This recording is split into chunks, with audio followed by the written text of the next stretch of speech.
Back in September of 2020, I took a hike to one of my favorite alpine lakes in Colorado. We'll call it Anonymous Lake, because the summer of 2020 made that place into an absolute zoo full of tourists, and I don't want to make it any worse.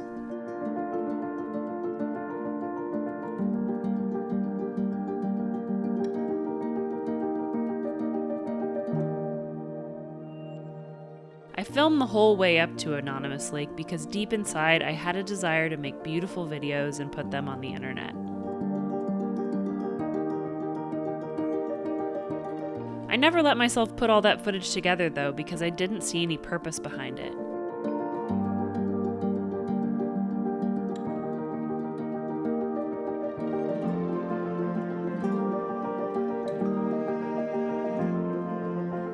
I had a YouTube channel at the time. I've had this channel for the last 7 years, but I was doing something silly that I thought I had to do to make money, and so I continued with my silly little thing and shoved my dream of making beautiful videos deep down inside me.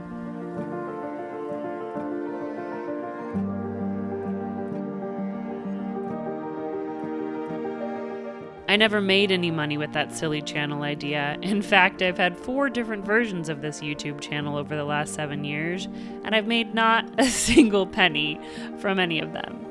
So obviously, this is not a success story.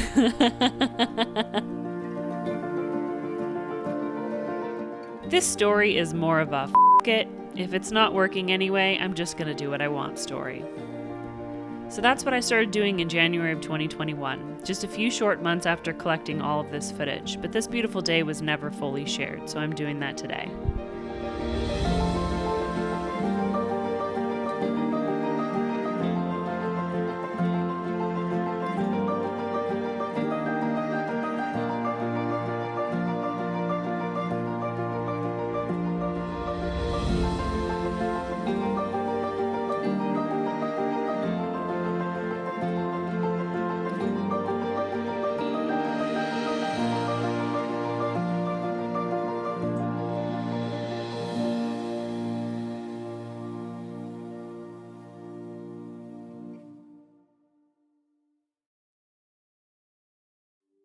I recently started rereading the book Big Magic by Elizabeth Gilbert, and one of the things that she said really stood out to me because I've seen it happening all over the internet. She said, "Over the years, I've watched so many other people murder their creativity by demanding that their art pay the bills." And if you really start looking around on YouTube, you'll see it. People pushing themselves to do and say things just to get views.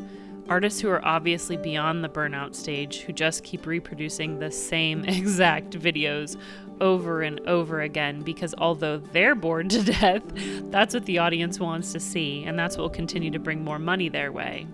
Unless you're up at the top of the artistic food chain, most artists seem to be thinking only about what their audience wants to see and what will capture their attention, and not about what the artists themselves want to create and how they want to create it.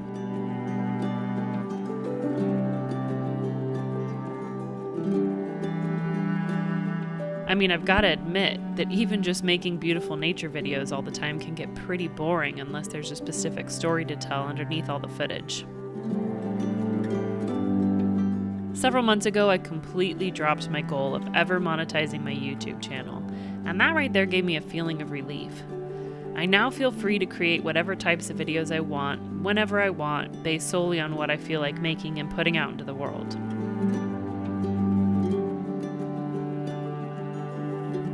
And I'm very grateful for all the sweet people who continue to follow along with my creative journey because I really do enjoy sharing my creations.